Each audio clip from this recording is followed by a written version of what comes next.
Hello and welcome to my channel, From Profession to Passion, with me, Vicky Mittman. The purpose of this channel is to inform and inspire professionals to live their careers on their terms. Whilst the traditional route in many professions may work well for some, it isn't for everyone, and there are different ways of doing things. On this channel, I'll be sharing my own story of how I combined my profession in law with my passion for coaching and mentoring, and I'll be interviewing other professionals who've developed their own side hustles, changed career directions altogether, or found some other way to involve their passions in their professional lives. Today, I'm really excited that Carl Reeder's joining me. Carl, I've known for over, 12, 13 years in the franchise sector, something like that. Do you know what, Vicky? It must be. You must have started really young. But yeah, I guess it was well over a decade ago. It was, and Carl is brilliant because he's a serial entrepreneur, an author, a speaker, and a business commentator. But that's not how you started, is it? There's a whole story behind that. Do you want to share some of that with us? Yeah, sure. And at the risk of going off on some different tangents, I won't start with the midwife holding my feet up and slapping me. Instead, what I'll do is I'll kick off the journey at the age of 15. So at 15, I was really privileged, Vicky, to have a grammar school education, but I had no idea of what kind of privilege that was. And quite frankly, I messed it up. I left school before my GCSEs and became a YTS hairdresser. I really felt that was my vocation in life. That was where I was going to be. Anyway, to cut a very long story short, I had to go back to school to complete my GCSEs. I also had to get a job fairly quickly because I was moving out of home and had a child on the way, and all of this stuff that was very messy at the age of 16. And I fell into the world of accountancy. So I joined a small local accounting firm, and I had no idea what accountants did, what a set of accounts was, what a tax bill was. It was all very new to me. But I learned on the job. I did the AAT qualification, followed that on with ACCA, and just kind of tried to make my way in that world. Now, the challenge I had, Vicky, was that, and I've only found this out as an adult, I was actually ADHD. And ADHD and accountancy don't tend to play well together. Because, as you can imagine, an accountant's role, certainly before technology took over, was to sit down with a big cash book and add up numbers and hope that you get it penny perfect. Whereas the ADHD mindset is about being a bit hyperactive, getting out there, and just generally being a headless chicken. So those two traits, the personality types just weren't aligned. But anyway, I worked through it. I joined a firm in Swindon in 2002, which was called Dennis and Turnbull, which I then rebranded to D&T. Got involved in the management buyout of that business in 2007. It kicked off. It completed 2010, 2011. And during that time, we scaled the business up. So we scaled it from a really quite a small firm when I joined. There was about 8 of us. And I would guess, although I wasn't privy to the figures, probably only about 400k turnover max, I would guess. We've scaled that up to a multi-million, multi-award winning firm that works with about 150 franchisors and about 2,600-ish clients. It's probably gone up since we did the last count. So yeah, that was the professional background, Vicky. As to where I am now, and I'm conscious that I'm missing a big piece in the middle. I'm an author. I've written 3 books, all published with mainstream publishers: The Startup Coach, The Franchising Handbook, and my most recent book, Boss It, which was best-selling in WH Smith for about 8 months last year. I'm a speaker, I'm a writer, I'm just generally a big mouth, Vicky. I like to share my opinions. I'm a trustee of Young Enterprise, which is a charity that I hold dear to my heart. I'm the chair of practitioners panel at the ACCA, and generally have a lot of fingers in a lot of pies. Amazing. And I think that's probably how I've always known you, is sort of lots of different hats, actually. And I think I knew you because you were on the board of the British Franchise Association as well for that period. Yes. And Yeah, I forgot that bit. Yeah, but you kind of been in lots of different industries, so you've seen how those industries have changed, but also been instrumental in that change, which I think is amazing. And I think what people will probably like about this is that just because you were an accountant at one point doesn't mean you can't be all of these other things as well. And Absolutely right. The problem that a lot of professionals have is that and again, I might be stereotyping here a bit, but I'm saying it based on the experiences of both myself, my friends in the professional space, but also those that I've employed. They tend to attach their identity to their profession. mm, And often, particularly in my case, their profession isn't very well chosen. I am. I'll be honest, Vicky. I decided to go into accountancy because I was, believe it or not, underweight for the army. I'd only applied for 3 jobs. 2 of them were accountancy firms. One was the army. I had no idea what an accountant was, what they did, the day-to-day life of being an accountant. So it wasn't an informed decision, and I was crazy enough at the age of 16, 17, whenever it was, 16. I was crazy enough to think that saying to ladies in the nightclub that I was an accountant would be quite impressive. I didn't even know that the stereotype of an accountant was like me, a bit geekier, probably 30 years older, and wearing a grey suit and glasses. I had no idea. So the problem you have is when you are a professional, um, you can move and gravitate toward the identity that's expected of you, and then that becomes your own identity. And it can become very difficult to break out of that and do your own thing and live by your own rules, let alone work by your own rules. absolutely, and that really resonates because my profession, which is law, is, I think, surprisingly outdated in a lot of ways. In that, I remember even a partner in the firm I first worked for telling me not to wear my hair down when I went to client meetings because clients weren't expecting to see a long blonde-haired lawyer. And I thought, but I've got a law degree. Surely that's more important than the color or length of my hair. But Yeah. it was things like that. And, the fact that lawyers had to wear suits, and I don't suit suits. I really don't, never have. And that's great. I'm okay with that. But law firms have this sort of have to look a certain way, have to act a certain way.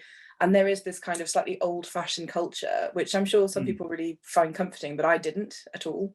It's No, and that's across the board with all of the professions, I'd imagine. So with accountancy, I remember in 1997 when I first started, and it was myself and a lady called Nikki, who was a year older than me. And I remember being shocked back then. And should I have been shocked? Shouldn't I? I don't know, because I guess it was the culture back then. But Nikki was told that she shouldn't wear trousers suits when going out to visit clients. And I remember thinking, this is a bit uncomfortable. However, it was another female telling her that. yeah, And yeah, that's a bit of a story that people wouldn't necessarily imagine when I was saying it. And the problem with the professions in general, and I say this, I guess, having to take some responsibility, being involved within the structure of the ACCA now, but the professional institutes had a certain way of doing business of what was deemed to be professional. So, for example, for accountants weren't allowed to market their services until, I believe, the 80s or 90s. It was relatively recently. So it's no wonder that most accountants are hesitant to sell and hesitant to promote themselves and hesitant to do different things because they had it beaten out of them by their regulations. And I think that's, that kind of issue combined with the training issues that professionals have as well. In that, I imagine in your law degrees and your legal training, you probably weren't taught how to run a practice beyond maybe some token theory. You probably weren't trained to be particularly to have a particular appetite for risk. You were probably taught to be quite risk averse. In accountancy, we were always told, and this is really going to show my age, we were told that prudence prevails. Back before Enron and all of the scandals and the changes in accounting standards, we were taught that if you have the choice between the glass being half full or half empty, you pour it out and report an empty glass. We were really taught to be pessimistic rather than realistic. And this kind of stuff, these trainings and the sayings and so on sit with professionals for life, unfortunately.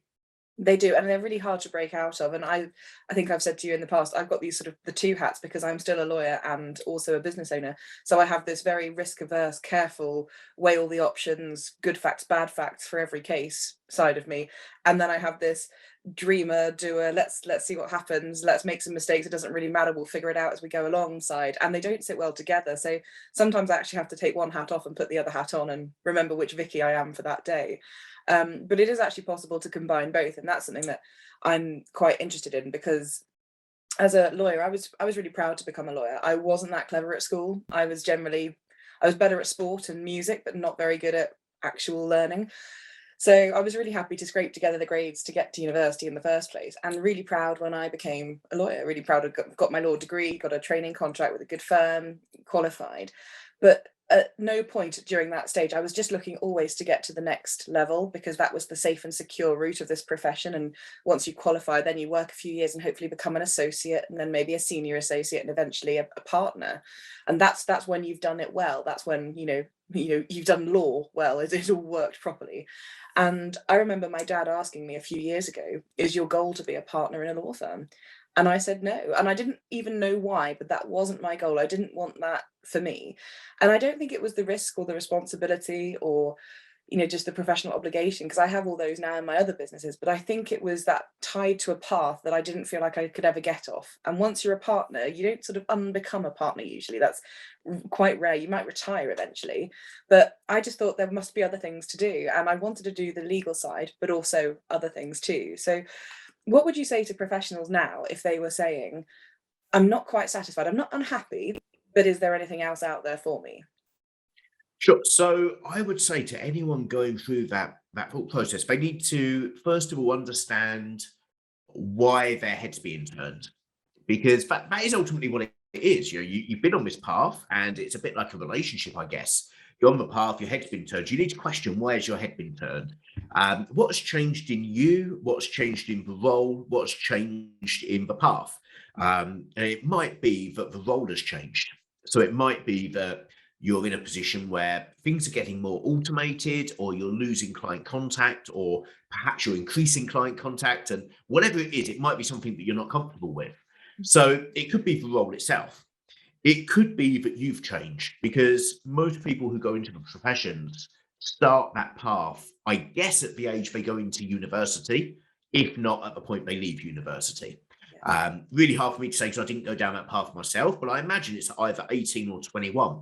Now, we're probably both very different people to who we were at 18 or 21. So we have that natural evolution in ourselves. And the path, I think that we need to look at properties. I've recently moved home, and I'm delighted now that I've moved.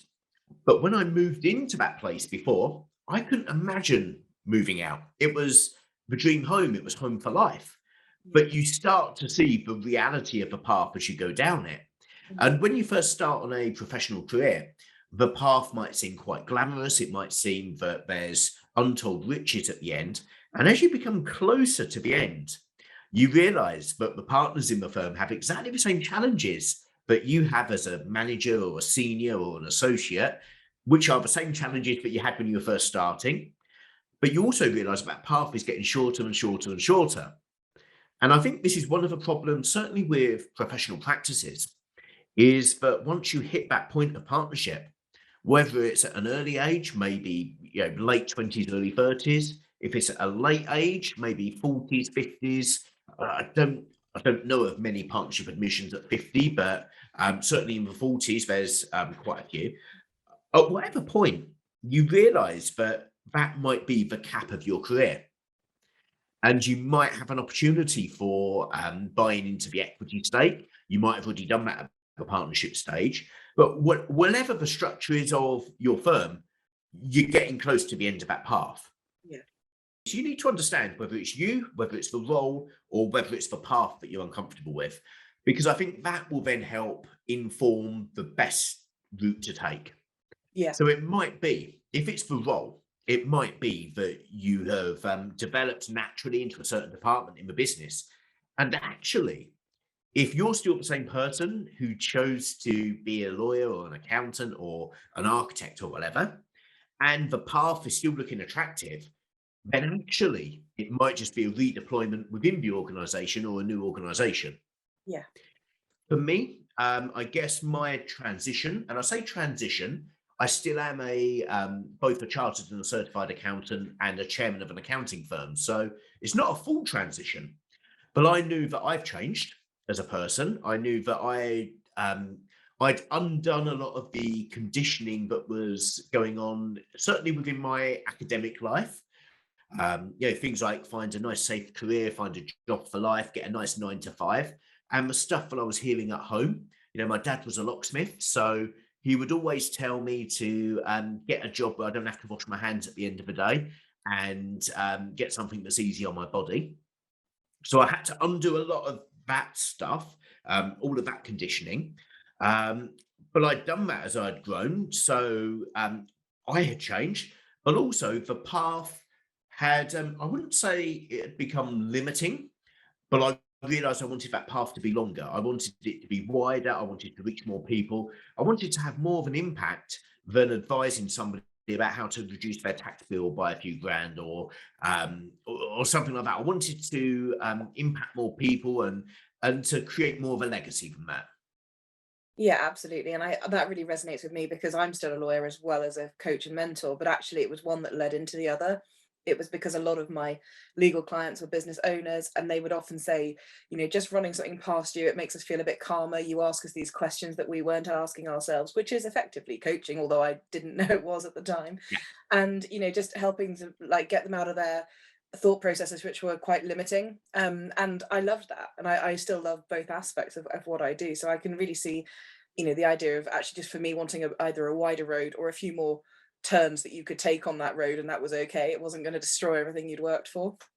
But so one question then, knowing what you do now, having been through this sort of transition and probably have more transitions down the road for you, what do you wish you'd known at the beginning, or what would you tell sort of 21-year-old Carl? Oh, great question. That's a really good question. So I remember being sat in fact, I remember a few points on the journey, and I hope you don't mind me boring you with the details of the stories, but I'm going to anyway, whichever way you nod, Vicky. I remember being sat in a client meeting with a former partner in the business, and at the time I was a staffer, and we were talking just generally about the structure of a business with a client, and he kind of put me on the spot in an embarrassing way and said, why wouldn't you set up your own practice, Carl? And he was expecting me to say, oh, I haven't got the infrastructure, I haven't got this, and I haven't got that. And my response, which probably threw him under the bus, was, I haven't saved up enough yet. And so it was there. What I didn't realize, and going back, I didn't realize that I had the permission to do my own thing from day one. Regardless of whether you're employed or self-employed, you are your own boss. And we make a number of micro decisions each day. So every day when we wake up, we choose whether we turn off the alarm or we get up. We choose whether we have a shower. We choose whether we clean our teeth. We choose whether we have breakfast. We choose whether we get on the train. We choose whether we actually end up then walking from the train station to the office. And I don't think many of us realize that we have those choices every single day because we default to, we need to do it. It's just what we do. It's society. So that was the first thing that I wish that I knew. And back then, when I answered in that way, I didn't realize that I had permission, but I also didn't realize that it's not as expensive, and it's not only the preserve of people who've got untold wealth behind them. I had this idea, this notion that business ownership was only for the wealthy, and that you have to have 6 months worth of cash behind you, and you have to be well funded and all of this stuff. And the reality is, unfortunately, everybody has different financial tolerances, and some people naturally run to redline, and some people naturally are very prudent. But a general rule that I see across small businesses is that if a business owner starts with 12 months savings, for example, and they've got a year's worth of cash in the bank, and they know that they can fall back on it, deep down, they don't start working until month 11. They Completely. don't pull their finger out until the stick comes out. And that's just, unfortunately, human motivation for many of us is that we are fundamentally lazy. And yeah, I just wish that I knew that the limitations that I perceived were in place weren't actually in place. There's a load of other stuff that I'd tell my 21-year-old self. I would always ask myself, why can't I put my foot down harder? I would always tell myself just to go and do it. And if you have an idea, just follow through. They're very generic answers. So I've tried to give you some specifics that came up. But really, it's about giving yourself permission to be yourself. And as a professional, that can often be beaten out of you. Yeah, certainly if you work as well for bigger corporate firms, because there's this identity that all of the lawyers or accountants probably have with the firm brand.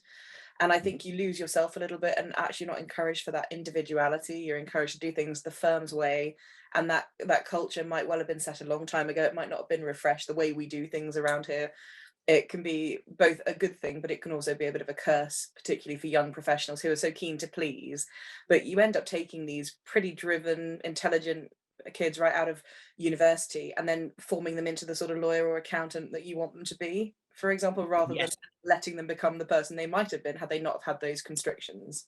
Yeah, and sitting on the other side of a table. So, as a firm owner and non-exec chair, I kind of see it from a helicopter view, and it really is tough to unwind that kind of culture. Yeah. It's not a case of getting rid of one or two cancerous team members and hoping that that will just fix it.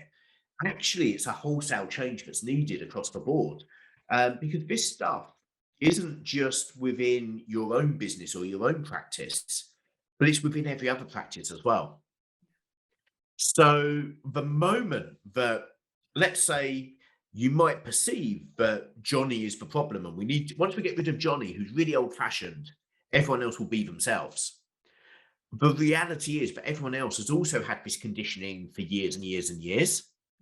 Plus, you recruit Johnny's replacement, let's say Jimmy or Janie, Mhm. and they come in with exactly the same problems from another firm. Yeah, because they're probably similar level of qualification, which means similar number of years potentially in the Absolutely. firm.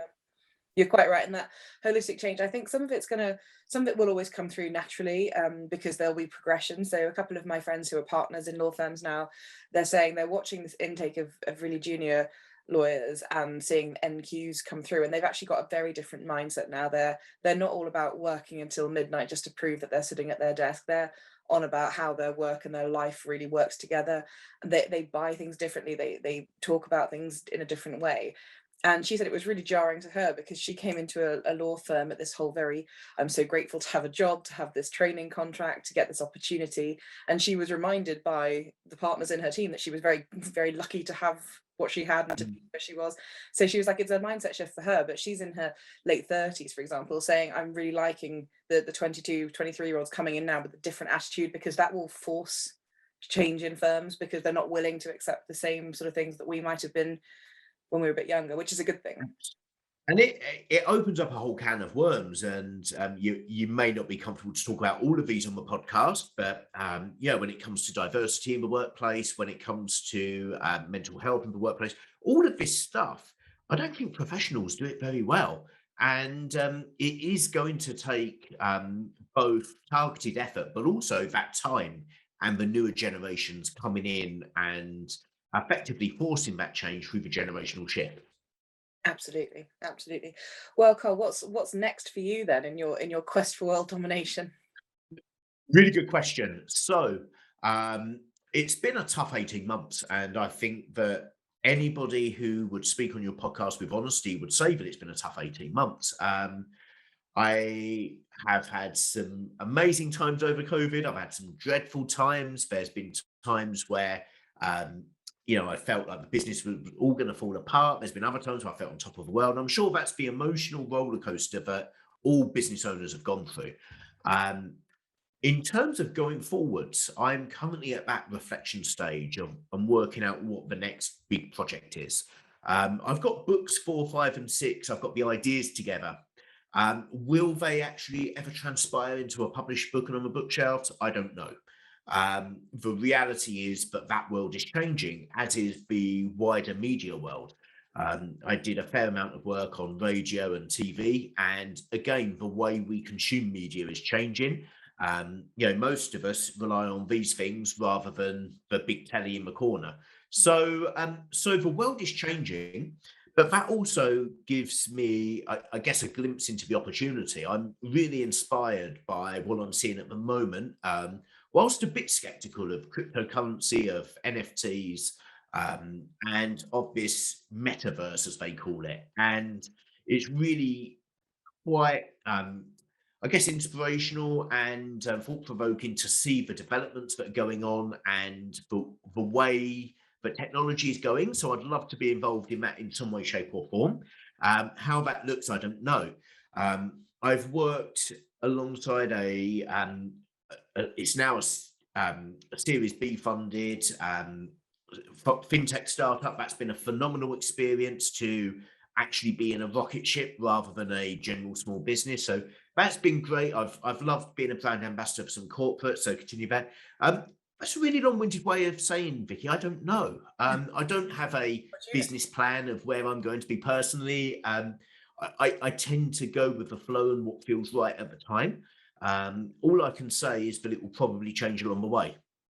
And I think that's another thing that you get from having done it a few times, is being okay with that change. Like the idea, I may well write books, but they might not turn out as books I've done before. They might turn out in a series of podcasts rather than books or something else. And that's okay to think about how we're going to do things because of changing times. But actually, with that, I'm going to shamelessly plug your book, which is Thank you.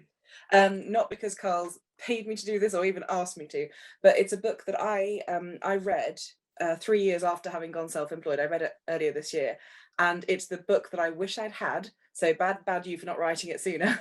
3 years ago when I was going to do it, because it covers everything from basically how to be your own boss, how to develop systems and processes, and eventually how to scale the business. But there's so much in there that I thought, yes, I've had to learn that the hard way. I wish I'd had Carl to tell me that earlier. But Vicky, I'm so sorry. Could have called at any point. You could have done, but look, I think one of the big things here is we talked about changing times, and you've got plenty of years ahead of you. I've got plenty of years ahead of me, and I've just turned 40, and I don't feel as old as my parents seemed when they were 40.